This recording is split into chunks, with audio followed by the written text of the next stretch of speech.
AP deputy CM Pawan Kalyan శ్రీహరికోటకు చేరుకున్నారు. షార్లో నిర్వహించనున్న జాతీయ అంతరిక్ష దినోత్సవ కార్యక్రమంలో పాల్గొనేందుకు కుమార్తె ఆద్యతో కలిసి ఆయన వచ్చారు.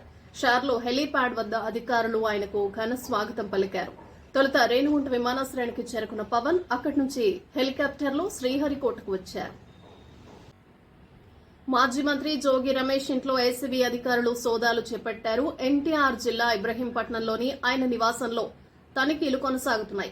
15 మంది ఏసీబీ అధికారులు అక్కడికి చేరుకుని సోదాలు చేపట్టారు. అంబాపురంలోని అగ్రిగోల్డ్ భూముల వ్యవహారంపై ఏసీబీ అధికారులు తనిఖీ చేస్తున్నట్లు సమాచారం. మాజీ మంత్రి వైకాపా నేత జోగి రమేష్ కు మంగళగిరి పోలీసులు నోటీసులు ఇచ్చారు. వైకాపా అధికారంలో ఉండగా అప్పటి ప్రతిపక్ష నేత ప్రస్తుత సీఎం చంద్రబాబు నివాసంపై దాడి కేసులో పోలీసులు ఈ నోటీసులు ఇచ్చారు. మంగళవారం సాయంత్రం డీఎస్పీ కార్యాలయంలో విచారణకు హాజరు కావాలని జోగి రమేష్ కు సూచించారు.